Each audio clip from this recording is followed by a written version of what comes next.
Това видео достига до вас благодарение на госпожа Нанева.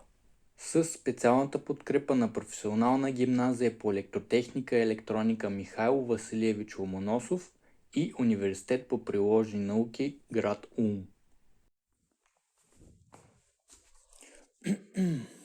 Здравейте, включваме се пряко от Улм с вашият водещ Митко Бомбата, т.е. Димитър Банчев, и днес искам да разкажа малко за моят университет.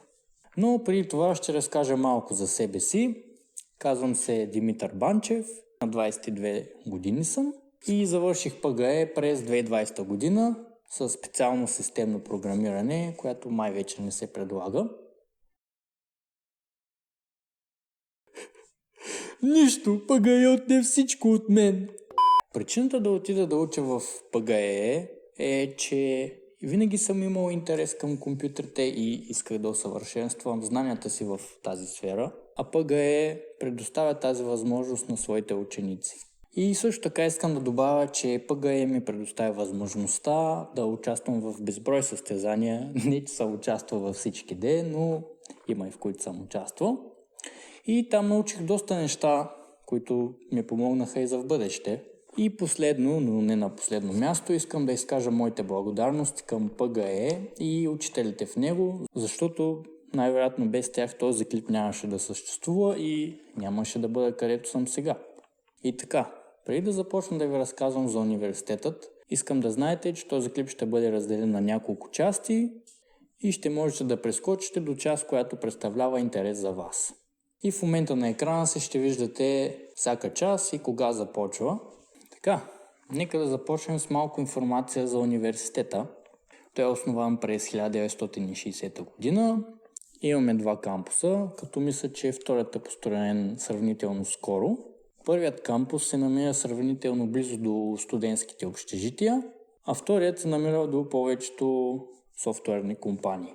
И двата кампуса разполагат с доста добра база за обучение за предлаганите от университета специалности, като например имаме доста добре оборудвани компютърни зали, доста хардуер, който се използва по време на часовете. Като цяло разполагаме с доста неща, които се използват в предлаганите предмети. Също така всеки кампус разполага с места за отдих и развлечение, като например във всеки кампус ще намерите места с масички и диванчета, където можете да седнете. Също така имаме и джаги, където можете да играете през свободното си време. Имаме и места за сядане извън сградата, места за пушачи и също така първият кампус има и голяма полянка с волейболна мрежа и шезлонги около нея, където можете пак да играете или да си почивате. И нещо за ученолюбивите хора. И двата кампуса разполагат с голям брой книги и четива, които могат да ви бъдат полезни по време на вашето обучение. И също така можете да проверите онлайн дали определена книга е в наличност, вместо да ходите до библиотеките. И последно, но не на последно място, за големите гладници. И двата кампуса разполагат с нещо като лавка. Оттам можете да се вземете доста неща, като например сандвичи, брецели и подобни. Също така можете да се вземете и напитки, като чай и кафе. И за обяд двата кампуса разполагат с нещо като столова, ние го наричаме менса, където предлагат топли ястия, студени ястия, десерти и напитки. И също така по коридорите на университета можете да намерите вендинг машини и диспенсъри за вода. Най-после достигнахме до същността на самият клип, което е да ви разкажа за специалността ми, в която съм аз.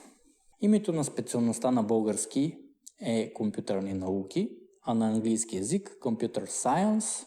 Преподава се на английски език, освен лекциите по немски, които са задължителни и са на немски. И може би се чудите какво ще учите там. Нека да видим. На екрана си в момента виждате графика на всички семестри и предметите изучавани в определен семестър. И ако се чудите, дължината на един семестър е 6 месеца, а цялото обучение трае 4 години или 8 семестъра. Както виждате, първите 2 семестъра се намират в основният учебен период. Като там се изучават доста обширни неща, като програмиране, математика, бройни системи и много други. И това е направено с цел за хората, които ще се занимават за първи път с компютърните науки и служи нещо като въведение за тях. А в следващите семестри ще имате по-специализирани предмети и вие лично ще трябва да си изберете какво искате да се специализирате и какво да учите. Или накратко казано, това ще бъде вашето направление. Като предлаганите направления от университета са доста, в момента на екрана си виждате всички направления и те са следните. Компютърно инженерство, там ще се занимавате с устройството на компютъра и неговите компоненти. Сервизна роботика, там ще се занимавате с изграждането на роботи и тяхното устройство. IT сигурност, там ще се занимавате с неща свързани с сигурността на една машина. Мобилно изчисляване, там ще научите как да изработвате веб и мобилни приложения. Компютърна графика и виждане, там ще се запознаете с как компютрите различават предмети и хора и ще разработвате игри. Информационни системи, там ще научите неща свързани с поддръжката и изработването на бази от данни. Бизнес администрация, там ще научите неща свързани с изграждането и поддържането на един бизнес. И на последно място информационни системи за медицината. Доколкото съм запознат, тази специалност или квалификация се предлага на немски език, така че вие си преценете дали ще изберете. И тук е времето да кажа, че всяко направление се състои от 3 подпредмета, които трябва успешно да завършите, за да се счита, че сте придобили знания в това направление. А за да завършите университета, ще ви трябват 2 успешно завършени направления. Можете и с повече направления да завършите, но ще трябва да вземате по повече предмети на семестър или просто да удължите вашето обучение, а за това по-нататък. Нещата, които споменах по-рано, свързани с направленията, се простират от 3 до 5 семестър и това са блокчетата, означени с Focus Topic. А също така блокчетата в 5 и 6 семестър, обозначени с Elective или Elective Modules, представляват избирателни предмети, които не са задължителни, но те ви дават кредити, които са ви нужни за вашето завършване. И тук е момента да спомена, че за да завършите успешно, ще ви трябват минимум 240 кредита, като всеки завършен предмет или успешно взет изпит дава определен брой кредити.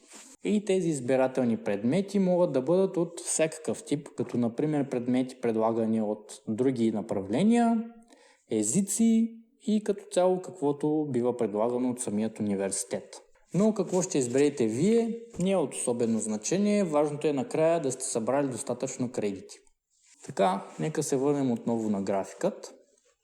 В средата на 7 и началото на 8 ви очаква любимото нещо на всеки ученик – задължителна практика. Тя трае минимум 100 работни дни и може да е както в университета, така и в избрана от вас компания. И накрая, но не на последно място, вашата дипломна работа, която ще бъде в средата на 8 семестър. И тя представлява работа по определена тема, избрана от вас, от университетът или от компания, в която решите да си я правите. Това беше за специалността ми. Ако има нещо неясно, можете да отидете винаги на сайтът на университета. Там е написано всичко свързано с специалността или просто да се свържете с мен. А в описанието на клипа ще оставя нужната информация и начин да се свържете с мен. Така, нека малко да поговорим и за кариерните възможности в УМ. В УМ и околността има доста софтуерни компании и доста от тези компании се нуждаят от голям брой програмисти. Така че след вашето завършване и по време на вашето обучение ще имате възможността да си намерите работа по вашата специалност. Аз лично успях да си намеря работа в моята сфера на обучение и бих казал, че там научих доста неща, свързани с програмирането, които смятам, че ще ми бъдат полезни за в бъдеще.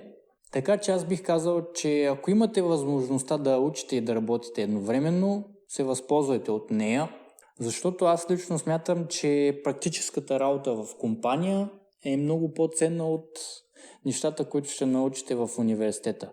И те са ценни, но аз лично предпочитам практика, отколкото теория.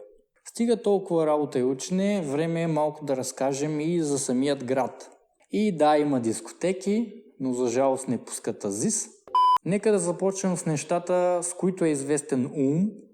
Град Улм е родното място на известният физик по цял свят Албърт Айнщайн и това, че живеете в Ум, ви прави автоматично 10% по-умни.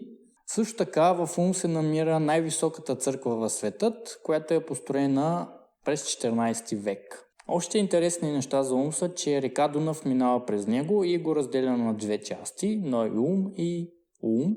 И също така при нас се намира библиотеката на Тутанкамон. Шегувам се, имаме една голяма библиотека с формата на пирамида. И също така в нея се намират над 480 000 четива за любителите на книги. И малко за любителите на футбола. Тук се провеждат доста често футболни състезания, но не съм запознат много с тях, така че вие трябва да се ги проверите. А за артистичните хора имаме публичен театър, в който се провеждат драматични, оперни и балетни представления. Това беше, което исках да споделя с вас. Надявам се клипът да ви е харесал и да ви е бил забавен. Доколкото можах, се опитах да ви разкажа за университетът и за града, но най-вероятно пропускам нещо. А за хората, които искат да научат нещо повече за самият град или за университетът, както споменах по-рано, в описанието на клипът ще има линкове за всички нужни неща.